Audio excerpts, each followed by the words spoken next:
शिरिडी साईशम्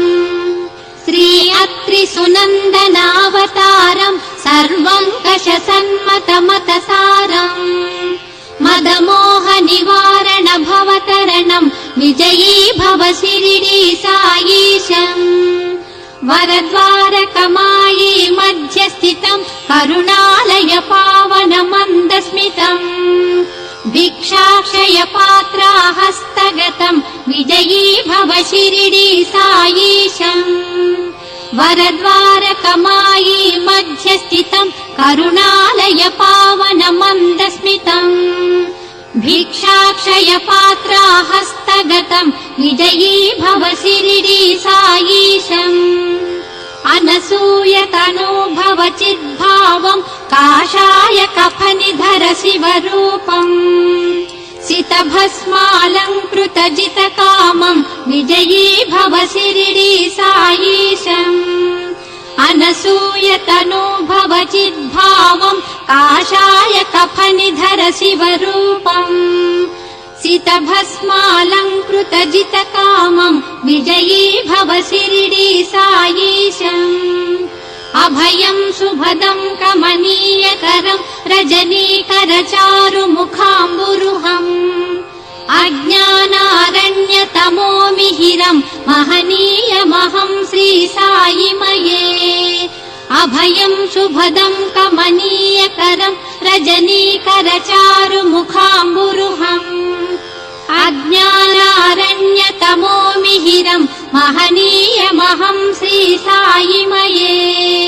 सुमुखम् सुहृदम् सुलभम् सुखदम् जीवामृतवर्षिणि तव रूपम् सुज्ञानयुतौ सुगुणोद्दीपम् विजयी भव शिरिडी साईशम् सुमुखम् सुहृदम् सुलभम् सुखदम् जीवामृतवर्षिणि तव रूपम् सुज्ञानयुतौ सुगुणोद्दीपम् विजयी भव शिरिडी साईशम् विना साईनाथम् ननाथो ननाथ सदा साईनाथम् स्मरामि स्मरामि नमो साईनाथ प्रसीद प्रसीद प्रियम् साईनाथ प्रयच्छ प्रयच्छ विना साईनाथम् ननाथो ननाथ सदा साईनाथम् स्मरामि स्मरामि नमो साईनाथ प्रसीद प्रसीद प्रियम् साईनाथ प्रयच्छ प्रयच्छ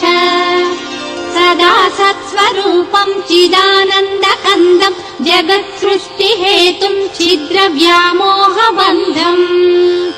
मनोवागतीतम् मुनिर्ध्यानगम्यम् नमामीश्वरम् सद्गुरुम् साईनाथम् सदा सत्स्वरूपम् चिदानन्दकन्दम् जगत्सृष्टिहेतुम् छिद्रव्यामोहबन्धम् मनोवागतीतम् मुनिर्ध्यानगम्यम् नमामीश्वरम् सद्गुरुम् साईनाथम् भवाम्बोधितरणम् पदाम्भोजयुगलम् भजयन्तम् भजयन्तम् शिरिडीपुरशिखामणे भवाम्बोधितरणम् पदाम्भोजयुगलम् भजयन्तम् भजयन्तम् शिरिडीपुरशिखामणे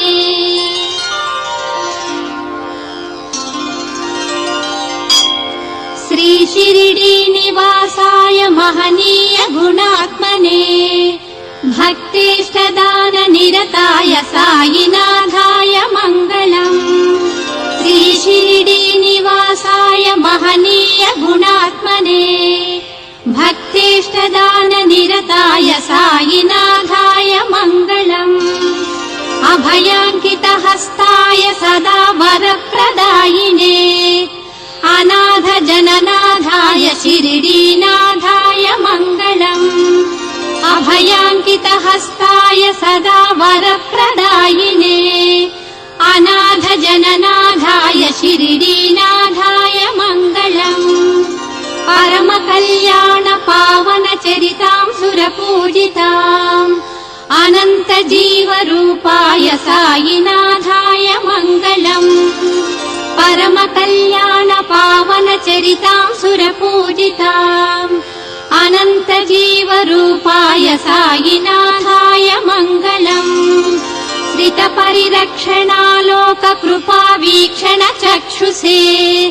सर्वं शुभङ्कराय साईनाथाय मङ्गलम् श्रित परिरक्षणालोक कृपा वीक्षण चक्षुषे सर्वं शुभङ्कराय साईनाथाय मङ्गलम् अत्यन्त मृदुभाषिने महल्सा हृद्वासिने आद्यन्तरहिताय साईनाथाय मङ्गलम् अत्यन्त मृदुभाषिने महल्सा हृद्वासिने आद्यन्तरहिताय साईनाथाय मङ्गलम् सर्वावय सौन्दर्या सौभाग्य सम्पत्कराम् चिदानन्द परतत्त्वाय साईनाथाय मङ्गलम् सर्वावय सौन्दर्या सौभाग्य सम्पत्कराम् चिदानन्द परतत्त्वाय साईनाथाय मङ्गलम् अक्कल्कोट महाराजाय माणिक्यनगर क्षेत्रस्थिते इष्टदैव स्वरूपधृते साईनाथाय मङ्गलम् अक्कल्कोट महाराजाय माणिक्यनगर क्षेत्रस्थिते इष्टदैव स्वरूपधृते साईनाथाय मङ्गलम् सर्वेशाय सर्वज्ञाय सर्वसिद्धिप्रदायिने सुलभाय सुशीलाय साईनाथाय मङ्गलम् सर्वेशाय सर्वज्ञाय सर्वसिद्धिप्रदायिने सुलभाय सुशीलाय साईनाथाय मङ्गलम् सर्ववेद सर्वशास्त्र उपनिषद्वन विहारिणे नानागर्वनाशाय गीताचार्याय मङ्गलम् सर्ववेद सर्वशास्त्र उपनिषद्वन विहारिणे नानागर्वनाशाय गीताचार्याय मङ्गलम् पूर्णाय पूर्वजाय पूर्णानन्द स्वरूपिणे शीतोष्ण सुख दुःखेषु समया साईनाथाय मङ्गलम् पूर्णाय पूर्वजाय पूर्णानन्द स्वरूपिणे शीतोष्ण सुख दुःखेषु समया साईनाथाय मङ्गलम् प्रज्ञाय कृतज्ञाय तात्यामानसतोषिणे अव्याज कृपामयाय साईनाथाय मङ्गलम् प्रज्ञाय कृतज्ञाय तात्यामानसतोषिणे अव्याज कृपामयाय साईनाथाय मङ्गलम्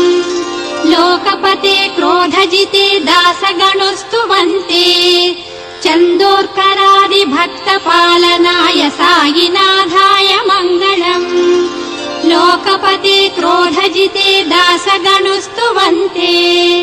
चन्दोर्करादि भक्तपालनाय साईनाथाय मङ्गलम् नित्याय सत्याय निरन्तराग्निरक्षित्रे औषधीकृत भस्मदाय साईनाथाय मङ्गलम्